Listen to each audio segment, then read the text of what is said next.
Hello everyone. कल था weekend Friday, हम लोग गए थे उथैम मॉल।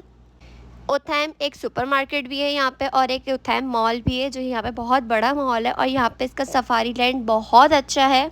तो मैंने सोचा चलो ईमान को थोड़ी राइड्स वगैरह दिलवा देते हैं, हम लोग उथैम मॉल चलते हैं। उसका हमारे पास कार्ड भी बना हुआ था। ये चिल्ड्रन प्ले था, यहाँ पे बच्चे आप अपने छोड़ सकते हो और आप शॉपिंग कर सकते हो। यहाँ पे टेक केयर करने के लिए लेडीज़ होती हैं और यहाँ पे कुछ पेरेंट्स खड़े हुए भी थे, अपने बच्चों को ले रहे थे। और ये था सफारी लैंड जहाँ हमें आना था उथैम मॉल के अंदर, और ये बहुत बड़ा था। मैं काफ़ी टाइम बाद आई थी और इधर बहुत न्यू न्यू राइड्स आ गई थी बच्चों की।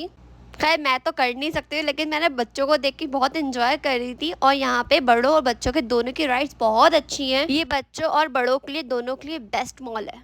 फिर हम देख रहे थे छोटे बच्चों की राइड्स वगैरह, तो वो हमें मिल ही नहीं रही थी। फिर हमें आगे जाके थोड़ी सी मिली, वहाँ पे भी इतना रश था और फ्राइडे था, वीकेंड था, तो रश तो होना ही था। फिर हमने ईमान को प्लेन में बिठाया। पाकिस्तान जाने से पहले इसको पहले ही प्लेन की राइड दिलवा दी। ये इसमें भी रो रही थी, प्लेन के मज़े नहीं ले रही थी। फिर ये चुप हो गई थी थोड़ी देर में। उसको पता था मेरे अम्मा अब्बा जब तक नहीं उठाएंगे मुझे, जब तक ये बंद नहीं होगा। और ये वाली एक्टिविटी बच्चों की न्यू थी और ये भी बच्चों का न्यू टेम्पो लगाया हुआ था। बच्चे यहाँ पे बहुत इंजॉय कर रहे थे और मेरा दिल भी चाह रहा था मैं भी करूँ, लेकिन ये हमारा नहीं था, ये बच्चों का था। फिर यार ईमान तो बैठ नहीं थी, मैंने कहा चलो एक दो राइड्स मैं भी ले लेती हूँ। फिर मैंने देखा मैं कौन सी राइड लूँ। फिर ये जो इतनी खतरनाक थी, ये तो देख के ही चक्कर आ रहे थे। और अंदर वालों को पता नहीं क्या हाल होगा, लिजर्ड की तरह चिपके हुए थे लोग, कितने बुरे लग रहे थे। बाहर से इन लोग को आइडिया भी नहीं होगा हम कैसे लग रहे हैं बाहर। फिर यार ये स्नो सिटी बना हुआ था अंदर और इसका पर बंदा है 99 रियाल। ये बच्चों की डॉजिंग कार थी, यहाँ पे बड़ों की भी और बच्चों की भी। इन लोगों ने ये अच्छा बनाया, बच्चों और बड़ों की अलग अलग है और सेम सेम है ऑलमोस्ट राइट्स। फिर मैंने अपनी बच्ची को किटी में बिठाया कार में, लेकिन ये वहाँ पे भी रो रही थी, नहीं मुझे नहीं बैठना।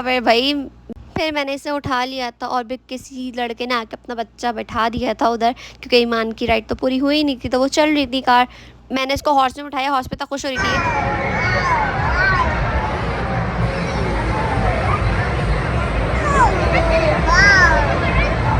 हॉर्स पे बैठते ही वाह वाह वाह, उसका इतना मज़ा आ रहा था हॉर्स पे बैठ। ये हॉर्स तो सुकून से बैठी हुई थी। मैंने कहा चलो भाई कोई तो राइड इन्हें पसंद आई, सुकून से बैठेंगे। फिर मैंने इनको बिठाया यूनिकॉर्न में, इन्होंने उस पर भी रोना शुरू कर दिया कि नहीं मुझे छोड़ो, मुझे नहीं बैठना है इसमें। फिर भाई मैंने कहा चलो यार ये तो किसी ने बैठ ही नहीं रही है और फिर कार्ड्स भी ज़ाया हो रहे हैं, ये पूरे राउंड ले ही नहीं रही है अपना। फिर हम लोग निकल पड़े बाहर और बाहर निकलने से पहले मेरी नज़र पड़ी स्नो सिटी पे और इसमें पर बंदा था 99 रियाल। और यार ये बुरा भी नहीं है, 99 रियाल में आपको इतनी सारी एक्टिविटीज़ मिल रही हैं अंदर भी, और बोर्ड पे काफ़ी सारी पिक्चर्स भी लगी हुई थी अंदर क्या क्या है। फिर यार हमें निकले हुए काफ़ी टाइम हो गया था, हमने कहा चलो फूड कोर्ट में चलते हैं। इसका फूड कोर्ट मैं फर्स्ट टाइम ट्राई कर रही थी। फिर मैंने देखा यहाँ पे क्या क्या, इतना बड़ा नहीं है इसका फूड कोर्ट, लेकिन इधर भी मतलब चीज़ें थी, आपके पास ऑप्शंस थे। मैकडोनल्ड था, केएफसी था, हार्डीज़ था और चाइनीज़ आइटम भी था। यहाँ पे इसने बच्चे को देख लिया था, बच्चा इसको वेव कर रहा था और इसने ओवर एक्टिंग करना शुरू कर दी। बच्चे को देख के इसको आवाज़ें दे रही बार बार ताकि वो मेरी तरफ अट्रैक्ट हो। फिर भाई हमारा खाना आ चुका था, ये था राइस विद फिश और मेरा था चाउमीन, जो मैं हर जगह खा जाके यही चीज़ खाती हूँ। मुझे बहुत पसंद है, मेरा पेट इसी से भरता है। फिर जो एक्सीलेटर चल रही थी, पूरी आवाम जो है पैदल लुढ़क लुढ़क के जा रही थी। एक तो ऊपर इतना घूमे, बाद में पता चला माशाल्लाह नीचे जाने का रास्ता सिर्फ यही है। लिफ्ट भी थी लेकिन लिफ्ट में इतनी लाइन लगी हुई थी, हमने कहा चलो भाई स्टॉलर उठाओ और पैदल ही चलेंगे। फिर हम जब सेकंड फ्लोर पे आए तो वहाँ पे ये चल रही थी, हमने कहा चलो शुक्र है चल तो रही है। यहाँ पे ट्रेन थी, यहाँ बच्चे इंजॉय कर रहे थे। ये था मेरा वीकेंड का ब्लॉग। बाय बाय, अल्लाह हाफिज़।